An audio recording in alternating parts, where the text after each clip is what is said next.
Hari.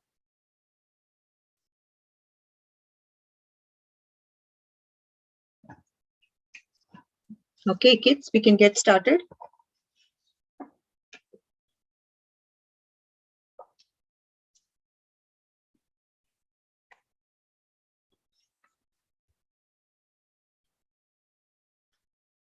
So remember the point where we talked about Hanuman. He went through different palaces, but he came across so many women.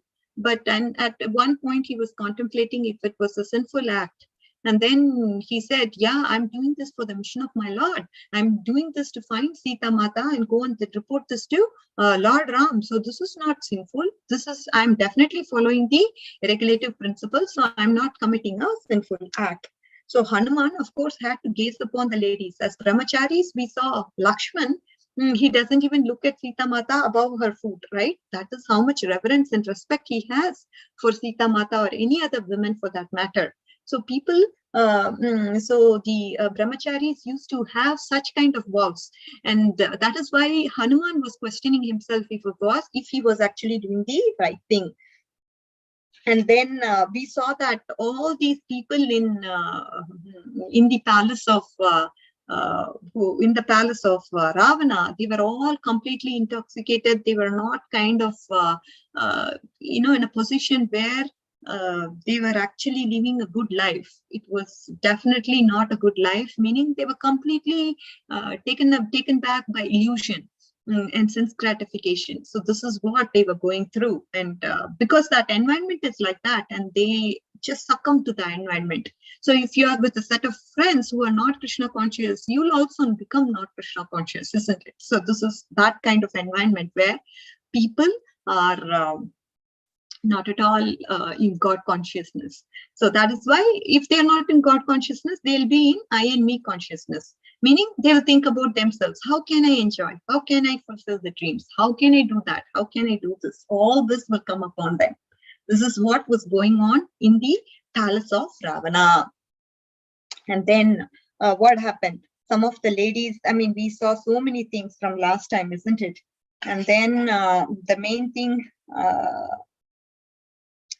again, Hanuman, he was so confident and so sort of determined to go and look for Mother Sita, just from one room to another room, carefully observing each and everything. He didn't even leave any single thing unnoticed because he just didn't want Sita Mata to be missed.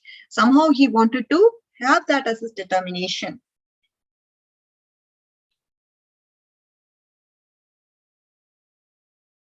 So there was, of course, then he came to a conclusion, oh, this woman cannot be Sita Mata. Sita Mata cannot be happy, or she cannot be into sense gratification. She will be hankering to be in the company of Lord Ram. So all these women I see, they are not at all Sita Mata. Okay, so that was another realization that we had, isn't it?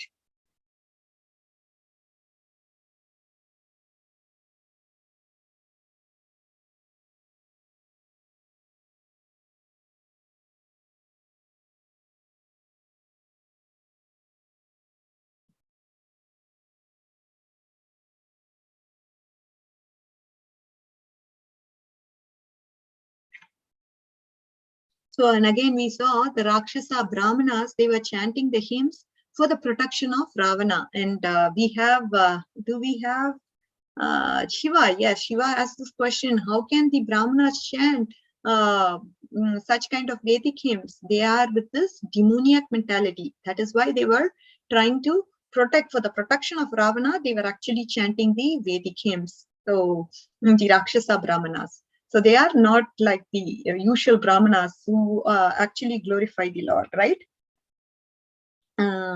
So this is for, again, this me and mine consciousness was there. I, me, mine. That sort of consciousness was there in the Lanka, city of Lanka. All right, kids. So today, do you all remember what we did? So I did a quick recap. Not everything I covered, but it was a very, very short recap. Varun, Akshara, Shiva, did you all get it, dears? Yeah. Are you all awake? Yes, Mataji. Suraj, yes, I hear your voice as well. You're okay. Let's make a vow. Okay, don't go touch your computer. It can drag you and take you to some illusion. Okay, so let's just keep it hands-free class. This class is hands-free class. If somebody asks you what class you're on, you'll say have hands-free class. Okay. So let's just try to focus. Varun, I don't hear from you. Are you there, dear?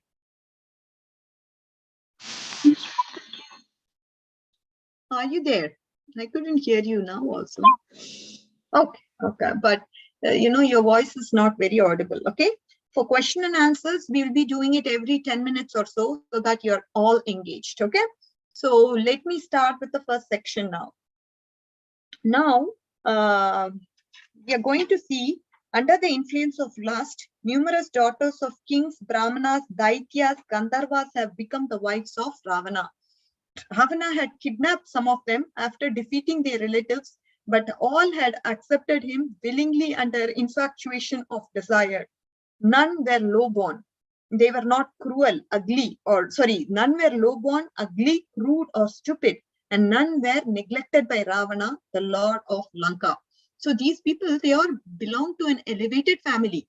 They were all daughters of kings, daityas, like that. So, and again, so they do not belong, they were not ugly looking also. They were all so beautiful looking. They were all not low-born. They were all from a high-born family. So again, why did they accept Ravana? Due to infatuation and lust, due to sense gratification. That's the problem. In the midst, Hanuman saw Ravana lying asleep upon the elegant silken couch placed atop a crystal dais and covered with a white canopy that was decorated with flowers. Ravana was seen to have one head and two arms, for it was only during the battle, he assumed a gigantic form with 10 heads and 20 arms. So in the battle, I would ask this question, what does the personality of Ravana look like in the battle? So he would have 10 heads and 20 arms. But in normal times, he would just have one head and two arms, like all of us. And then Hanuman also noticed the numerous wounds upon Ravana's body, numerous wounds, all coming from such illustrious weapon as Kindra's thunderbolt, Airavata's tusk, and Lord Vishnu's chakra. So where were these? Where did he see these wounds coming from? The wounds came from his thunderbolt, Indra's thunderbolt, then Airavata's tusk, and then Vishnu's chakra. So these were seen, the wounds were seen in his body. Ravana was dark complexioned body with smeared sandalwood paste. He had a dark complexioned body. His earrings flashed like fire as he lay exhausted from the night of feasting, drinking, and erotic enjoyment. See, he was completely exhausted because of what? Feasting, drinking. Drinking means intoxication, and erotic enjoyment. Erotic means no control over enjoyment. You should know what you're doing, isn't it? When you don't have any control of what you're doing, that is what is erotic enjoyment. Okay, so this is what he was going through. Then Hanuman again turned his attention to Ravana's consorts, who surrounded him, so many glittering stars encircling the full moon. See, it was like when Ravana was surrounded by these ladies, what is it compared to? It was compared to a moon which is surrounded by a lot of twinkling stars. This was the comparison. Several were sleeping in the arms of the beloved Lord, that is Ravana, while others were caressing the musical instruments. They played earlier in the evening.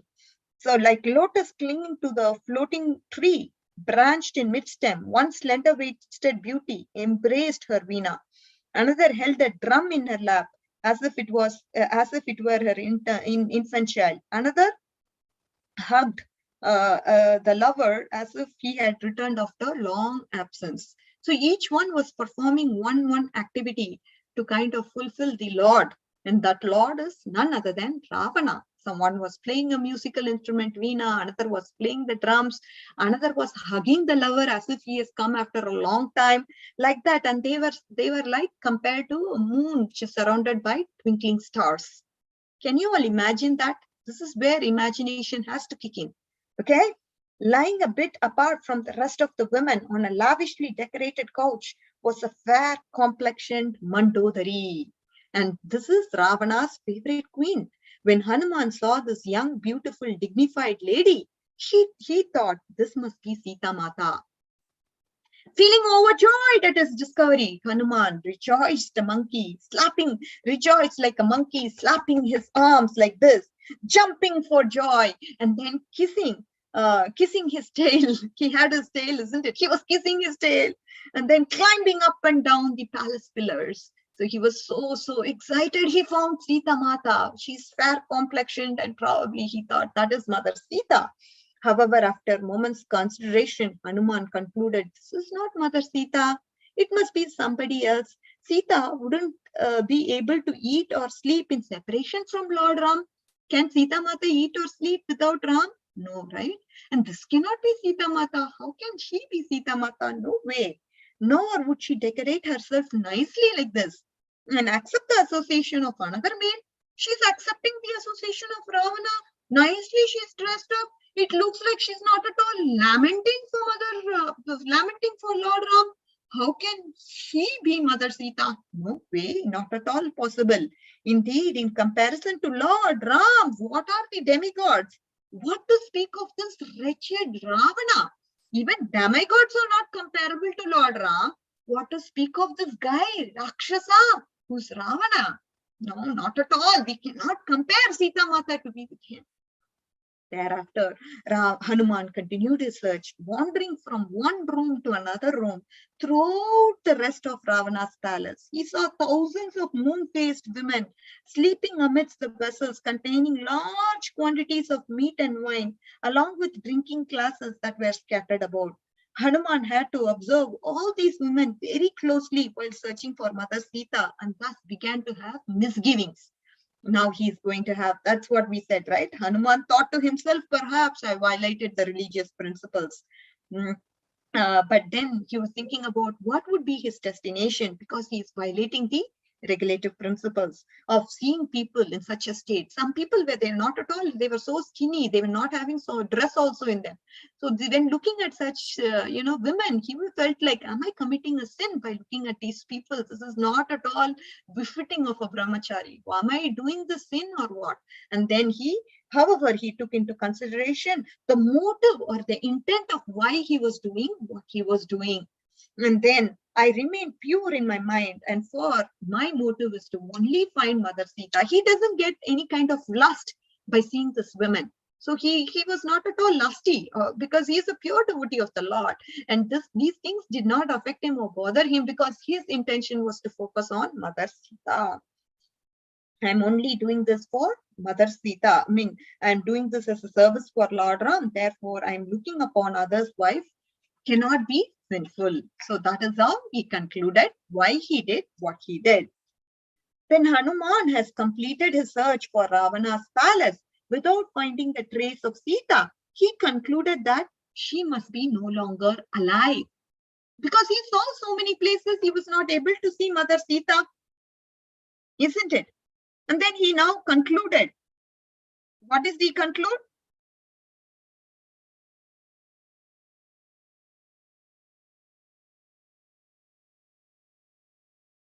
What did he conclude? Anybody? He concluded that Mother Sita is dead. That is the right answer. He concluded Mother Sita is dead and no.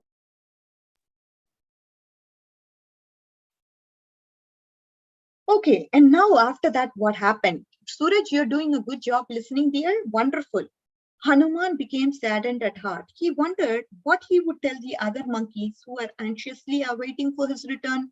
However, Hanuman fought his depression by reminding himself that unwavering determination is the only cause of success. See, he did not give up yet. Even though his mind told him Sita must be dead, he wanted to continue the search. He was thinking about the monkeys. What will I tell these monkeys? These monkeys are standing in one leg waiting for my arrival as to what am I going to say about Mother Sita? They will all, what will I say? In what mood can I express this feeling of mine to them? Definitely, it is just quite a very tricky situation for Hanuman.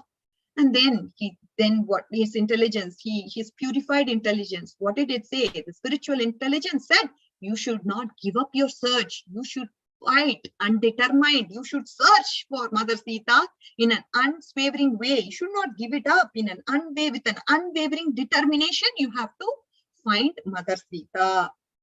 Still hoping for the best, he continued to search the remaining places that he did not search for. Can you all understand how Lord Hanuman is in this regard? We all must learn from him. We all should not give up on an endeavor. Keep trying till we get that success, or till we want to achieve the goal. In Krishna consciousness also, we have to keep on trying till we attain perfection, where Lord Krishna will be pleased with our endeavor. Like how Mother Yashoda, she didn't give it up. She was going on trying to tie Krishna onto the mortar. She didn't give it up. It was short all the time, 2-finger shot. But she didn't give it up. Looking at her endeavor, Krishna said, yes, I'm going to fulfill the dream, fulfill the effort of Mother Yashoda. Like that, looking at our effort, Krishna will fulfill what he has to do for us. Okay? But after scoring Lanka again and again, Hanuman became completely disheartened. Although Sampati had assured him that Sita was in Lanka, Hanuman could not find her anywhere. He began to speculate about what had happened. Perhaps Sita died out of fear while being carried to Lanka by Ravana. Perhaps he dropped her out of fear of Rama.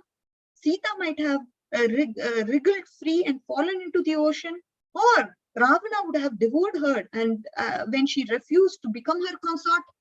So many thoughts are coming to him. Maybe she, out of fear, she fell down from where she was. Maybe she fell down to ocean. Maybe Ravana devoured her. Maybe because of fear of Rama, Ravana actually dropped her. We don't know. So like that, he went on contemplating about what is the status of Mother Sita, because he was not able to find Mother Sita after all, isn't it? Hanuman's thoughts then turned into disastrous results that would ensue if he were to return to Rama and report his failure. He was thinking, this will be a disaster if I go and report this to Lord Ram. This is not at all going to be befitting of me. Without Sita, Rama will surely give up his life, and Lakshmana will follow Ram. He will also give up his life. When Bharata and Shatrughna hear that Rama and Lakshmana have died, they also will end their lives.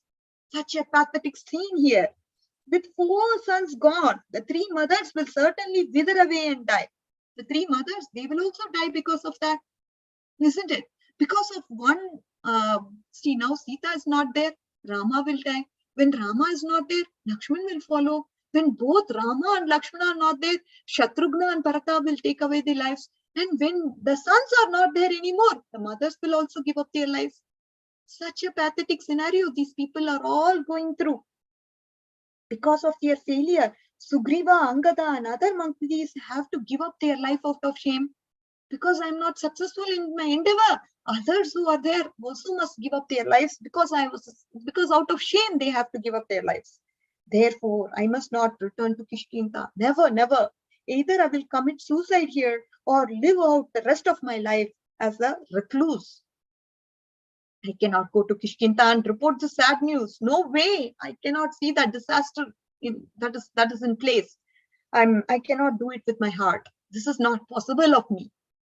As Hanuman struggled to emerge from this gloomy thoughts, he considered, maybe I should kill Ravana or drag him back to Rama so that he can be offered as a human sacrifice to Lord Shiva. I should do something about this Ravana. Seated upon one of the Lanka's high defense walls, Hanuman suddenly spied a large grove of Ashoka trees, outskirts of the town that has not yet been explored.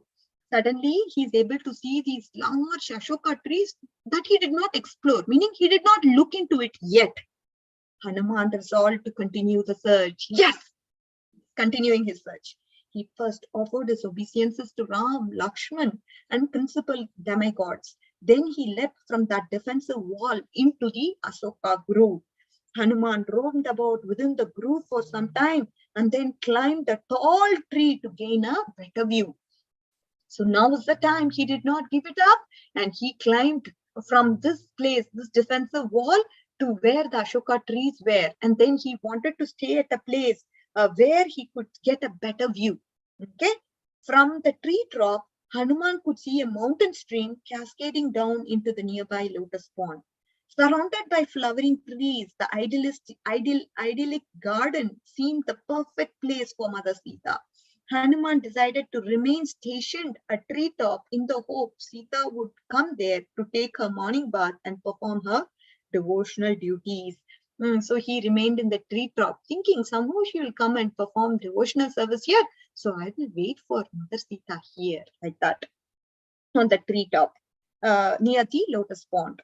Gazing in another direction, Hanuman sighted a lofty temple supported by 1,000 pillars situated within the nearby garden.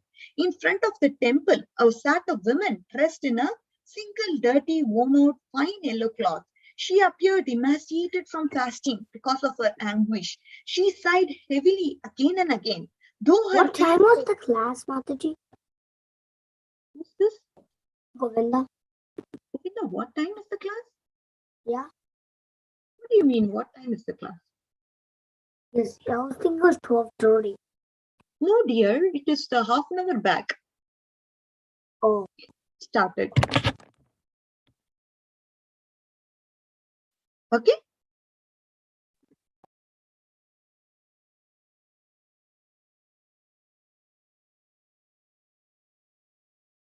Sorry, kids, I'm just getting a call. 1 minute.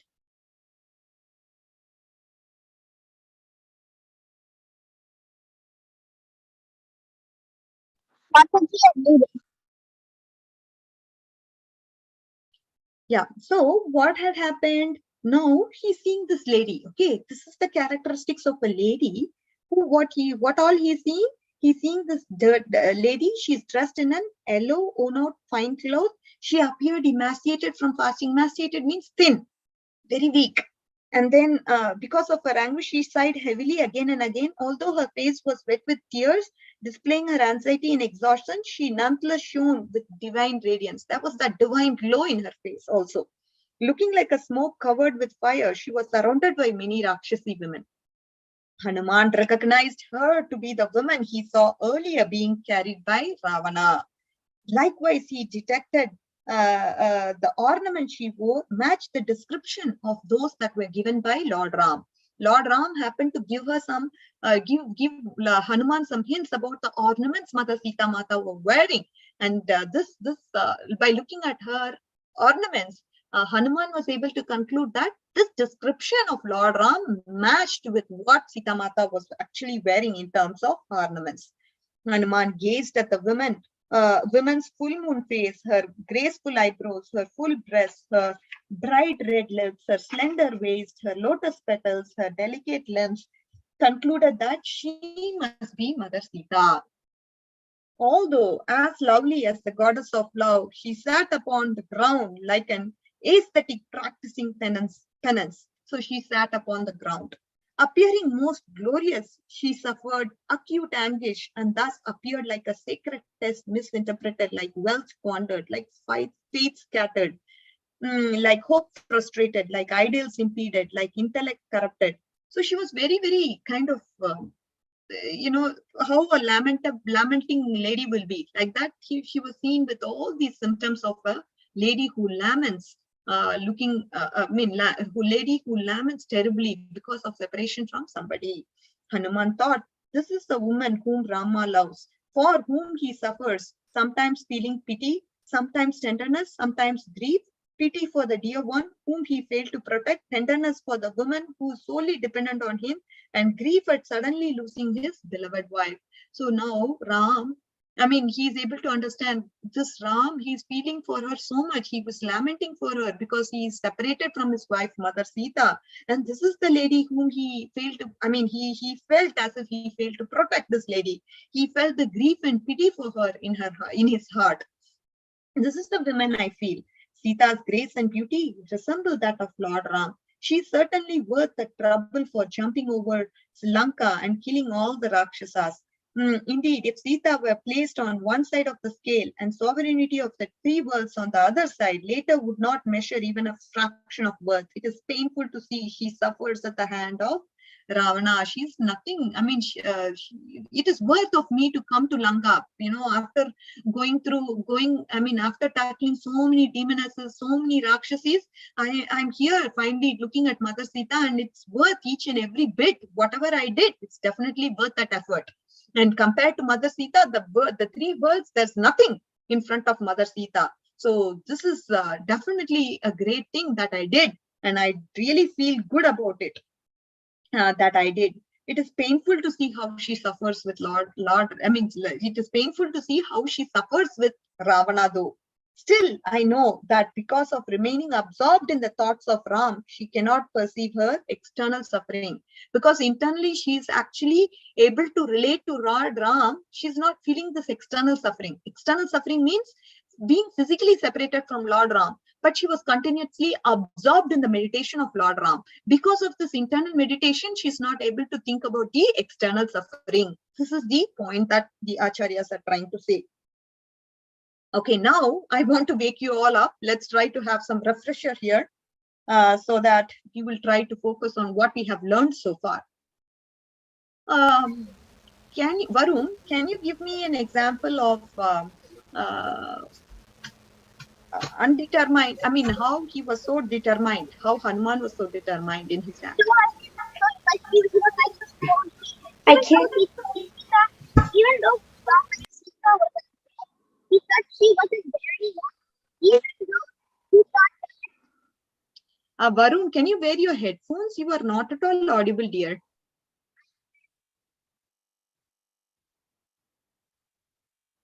You can ask somebody for headphone in your house and then wear your headphone and talk. Mataji, there's another solution to this problem.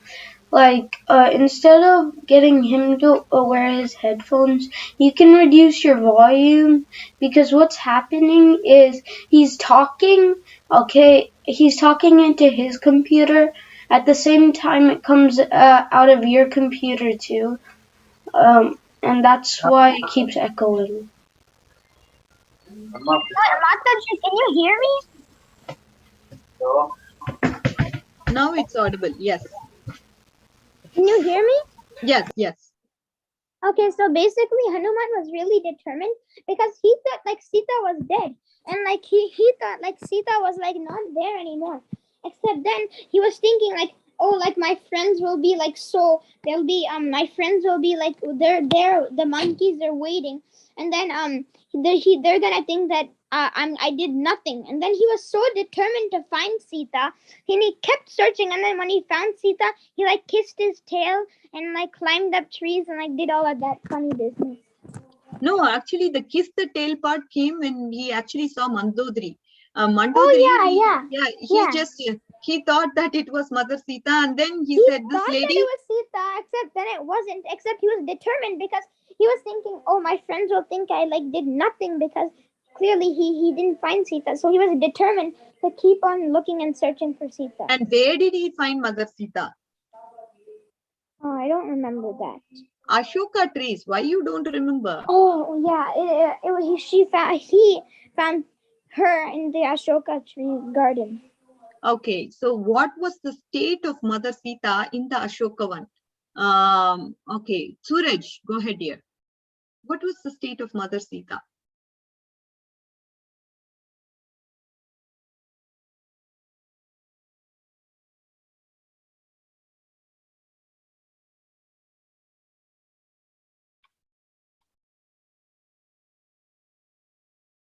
Okay, Govinda, do you know what was the state of Mother Sita? The state of Mother Sita Mother Sita was scared. Yeah, Sita. Yeah, Mother Sita she was pale. She was very, she was in such a wretched condition. She was wearing this yellow garments, yellow sari, but definitely looking very pale, emaciated. And what was her internal meditation? Internal meditation was about Lord Ram, and externally, she was not able to feel the suffering because she was internally meditating on Lord Ram. And how did Hanuman actually conclude that?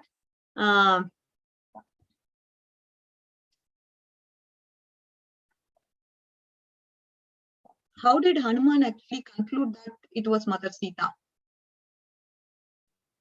Shiva? Can I answer it? Yeah, go ahead, Shiva. Oh, Akshara. Okay, go ahead, Akshara. So she was wearing a yellow sari with garlands, and she was meditating on Ram. That's all I can remember. And one more important thing is the ornaments. The ornaments that Sita Mata was wearing, it was matching the description of what Ram actually told Hanuman. Okay. Yeah. So that was another important point. Okay. So now another important question is, who didn't answer? Who wants to answer? Everybody are okay? Shiva, why don't you answer? I joined like a few minutes back. Okay, you make sure to watch the recording, okay? Okay. So Ravana, I mean, so can you elaborate something on the sense gratification? So what are these women like who were all with Ravana? Where are they low class women or what? Shiva, were they all low class women who were with Ravana? They look like women because they are from other kings. Correct. They are from other kings. They're all from big. I mean, they are all from well-to-do family. They are not low-born or anything. Because the Ravana won over those kings. They all came as captives, and they also voluntarily accepted Ravana. Why? Why did they accept? Shiva, why did they accept Ravana? Because I don't remember that. Yeah, because they were infatuated. They were all, you know, because looking at Ravana's wealth and everything, they were all completely infatuated and fell flat for Ravana, right? Because they thought, okay, this guy is powerful, this guy is wealthy, he has so much thing, and they were completely intoxicated because of that reason. Was God consciousness there in Lanka? No. No. God consciousness was not at all there. Even the Rakshasa Brahmins, they were actually chanting for what? They were chanting for what? Why were they chanting the Vedic hymns? For Ravana's protection. Correct, for Ravana's protection. And they could be a king one day. Yes. So they were completely absorbed in me and mind consciousness. So when you forget about Krishna, see, whenever something happens in our life, what do we think of? Am I right or wrong? We always ask this question, isn't it? Am I right? Am I wrong? But we should ask this question, is Krishna feeling good about what I did? Or Krishna, will he feel bad about what I did? Was this act? You should not ask if it was right or wrong, because our mind will say our act is always right. No matter, even if we do wrong, our mind will say, yes, you're right. You know what, Radhika, you did the right thing. The mind will always say that. But did my action please Krishna? When you ask that question, if the answer is straight no, even if your mind says it is right, it is not right. Are you all able to get this point? Okay, I want somebody to explain me this concept. Aditya, can you explain me what I said just now? Yeah, so like your mind always like tries to tell you that you're whatever you're doing is right. Correct. And like your mind, it's like saying, oh, don't worry about what anyone else is saying. It doesn't matter. You only worry about what you're doing, and it's completely right. Correct. But what is the right understanding? Now you tell me that. That's the most. You have to not listen to your mind, and instead you have to listen to like this scriptures or like a spiritual master or like. The main thing is, did my action, whatever I performed, did it please Krishna? You're right, Aditya. Yeah, you have to follow the scriptures. Yeah.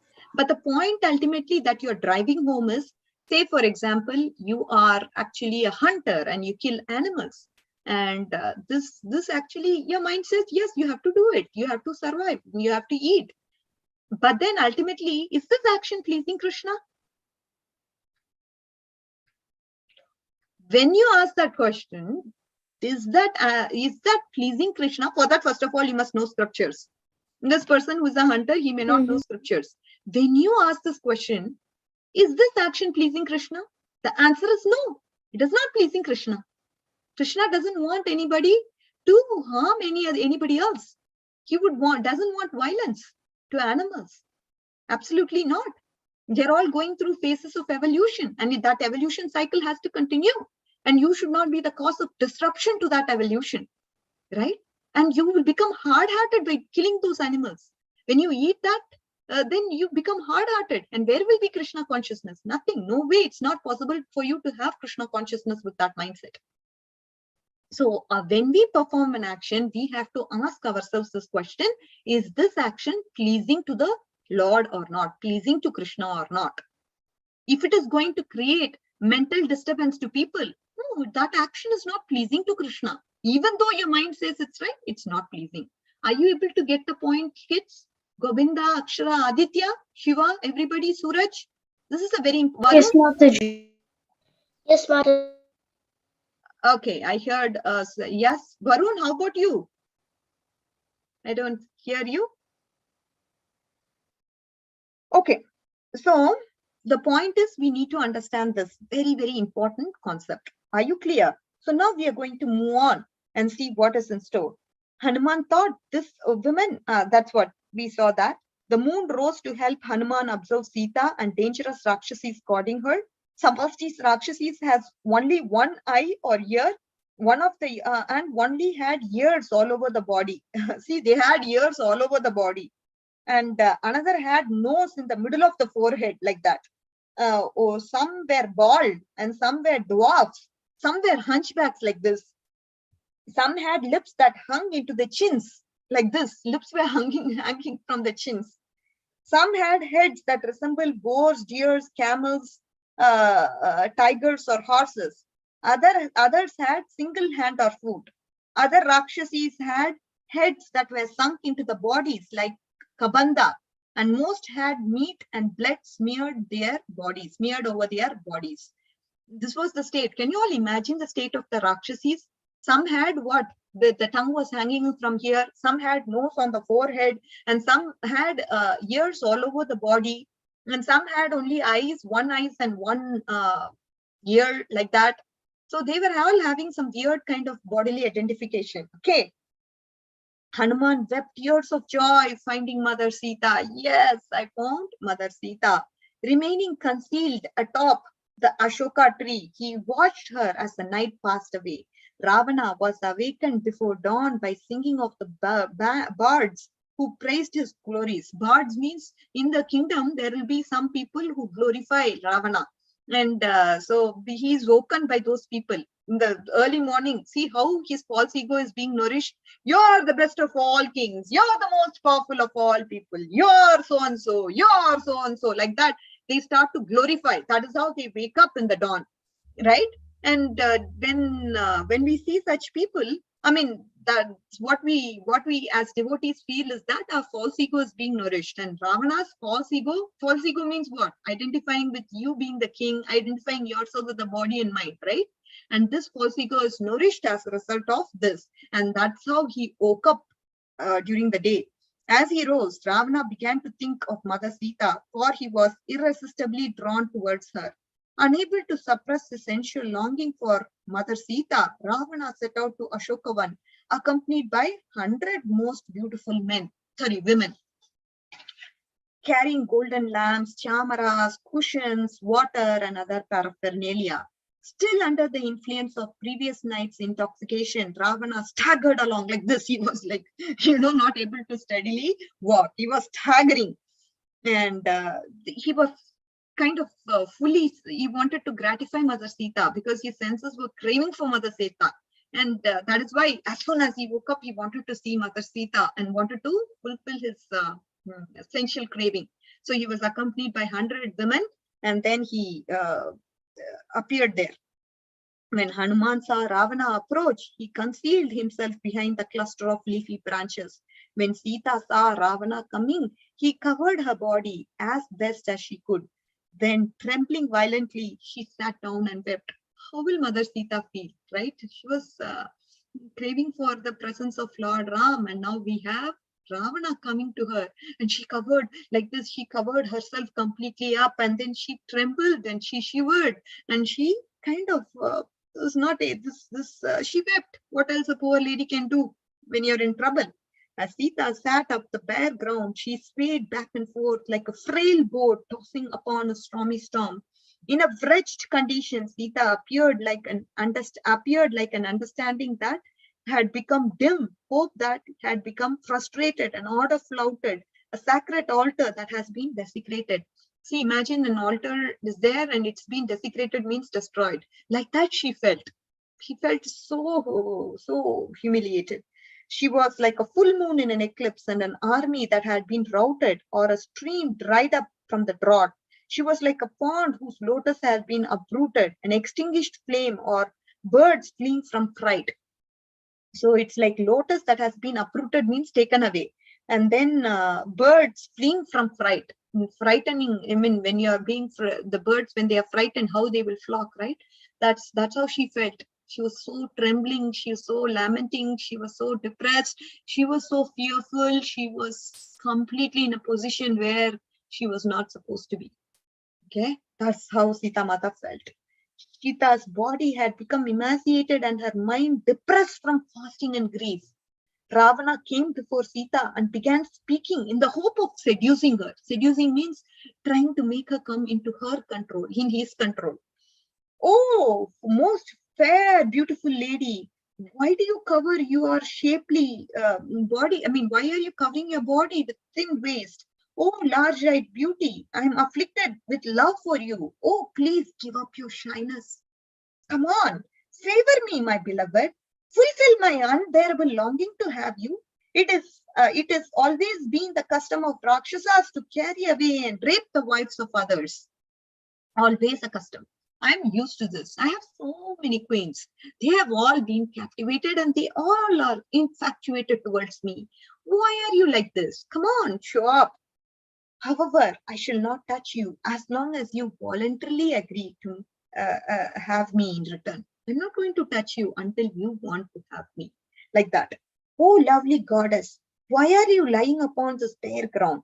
Why are you wearing these dirty clothes? Why are you fasting for no reason? Why are you not tying your hair? Why do you tie your hair in a single braid and constantly sit brooding, going on crying? Such behavior does not suit a ravishing princess like you. You're so ravishing beauty. You're such a beautiful lady, but you're going on grieving like this. Why are you doing it? Why are you wearing these untidy clothes? Why are you actually, sitting on this bare floor? Why are you fasting for no reason? What is the reason? Why are you fasting for such a long time? This is not befitting. This is not good for a ravishing queen like you, princess like you. Become my queen. Enjoy the royal opulence beyond the comparison of the three worlds.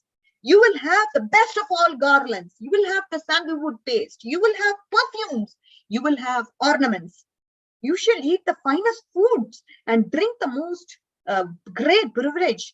Lie upon these luxurious couches and revel with music, singing and dancing. Come on, enjoy your life, dear. Enjoy. Let's have fun together. Like that Ravana was enticing Mother Sita, seducing Mother Sita.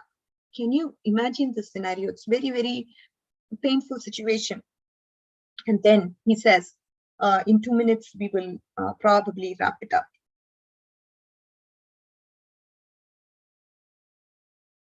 Oh, most lovely lady, youth quickly passes. Therefore, your stubbornness is folly.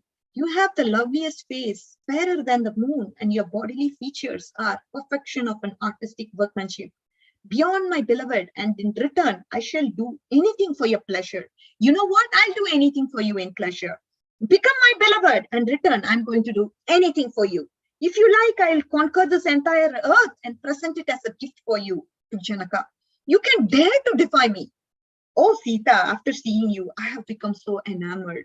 I cannot control myself. I don't find pleasure in any of my wives, not even Mandodari. Why do you insist remaining faithful to Lord Ram? Why are you insisting to remain faithful to Lord Ram? A mere human being. He is a straw in the street comparison to me. He is like a straw in the street. I doubt whether Rama still lives. Even if he does, you may rest assured you will never see him again. Why are you after this mortal human being? He's like a straw in the street in front of me. I'm ready to give you this entire earthly planet, present it to King Janaka. What is the problem for you? You will be the queen of 3 worlds. Rama is nothing in front of me. He's just like a straw in the street. What is the hesitation? Why are you after Ram? I don't even know if Lord Ram is alive at this point in time. Even if so, you will never see him. Don't even worry about it. This is what I'm saying. Just come to me. Only when you accept me, I'm going to take you. Voluntarily, you have to accept me with your full heart. Then I will come to you. Are you all able to understand, kids? So far, what we have seen? Okay, now coming back to our question and answer session. Shiva, so what did Ravana, how was he welcomed first thing in the morning? How was he welcomed? Like, some people are saying you're the best king. You know everything. Like, yeah, they're so they're like, praising. He knows everything. Like, completely. Correct, yeah. correct. He was completely being praised. That's how. All glories unto you, King Ravana. You are the best of the worlds. You are the conqueror of all. You are the most powerful. You are the most, opulent. Like that. Going on praising, encouraging his false ego. Okay. Okay, Aditya, what do you learn from this act of Ravana? What were some of the instances that you could remember? Yeah, so like I could see how like Ravana was really like what do you say it? He was really like attached to Sita and like kept asking again and again and again like for her to like be with him, but then Sita kept saying no and he was still like arrogant. What were some of the statements that you could remember from that conversation? Why are you wearing such like pale why are you like wearing such dirty clothes? Why are you like in such a situation, and like why are you fasting? Correct. Beautiful, beautiful, good hearing. Suraj, continue from where Aditya left off. What are some of the things that you could remember from that conversation? Yes, so he was saying, you could be the queen of the 3 worlds. Correct. Okay, we could be happy together. You don't want even like even Mandodari isn't like I forgot. Mandodari isn't beautiful in front of you. You know, she's nothing. I'm not even feeling attracted to any of these ladies, any of these queens. If you are there, you are the best. I want only you. I'll just discard all these women for you. Yeah, and then he said, why are you still waiting for Rama? He is this ordinary living person, okay? And he also said that our Rakshasa kind, in our Rakshasa kind, it's normal for us to steal queens from other kings. And then he said, why are you wearing these dirty rags? Why are you fasting? Okay, come on, go ahead and enjoy life. You have a nice palace, so all these bedrooms, and wonderful, dear. This is so good. Govinda, do you want to add anything more, dear? All the same thing as Sita or Suraj said. Why is your voice low? I don't know. Okay. Akshara, do you want to add anything here? This was I'm using the laptop. Yes. The laptop has the sound. I want to add some. Yes, go ahead, dear. So that means like Sita, I think he eliminated like from Rakshi. Yes. Guy or whoever. Because he wants her to like him, and telling her not to think about Rama anymore. Correct. And so that he doesn't want to see him, and he wants, because she's so beautiful, he wants Sita to be the next queen. Correct. So but one important point, Akshara, that you remember, like he wanted Sita's voluntary confirmation. Voluntarily, Sita has to come to him. That's the point he was striving to, right? So we must remember that. So very nice, Akshara and Govind and Shiva and Aditya and Suraj. Varun, are you there or not there? Mataji, he's there. He's talking to my grandpa right now. Okay, okay. So he has to watch the remaining section of the video. So with this, we will conclude today's section and then we will see what is in store next time. And Aditya, you also need to watch half of it. Govinda, I think you joined half as well at 10:30. So you have to watch half an hour's video, okay? I think Aditya has to watch 36 minutes, Govinda 30 minutes, and Varun, the later half of the session you missed, you have to watch that, okay? All right. So let's all pay our obeisances. Vancha kalpatarubhyasya kripasandubhya evacha patitanam pavanebhyo vaishnavebhyo namo namaha. Ananta koti Vaishnav vrinda ki jai. Namacharya Srila Haridas Thakur ki jai. Srila Prabhupada ki jai. Hare Krishna. All glories to the assembled devotees. All glories to all of you kids. All beautiful Vaishnavas. Thank you.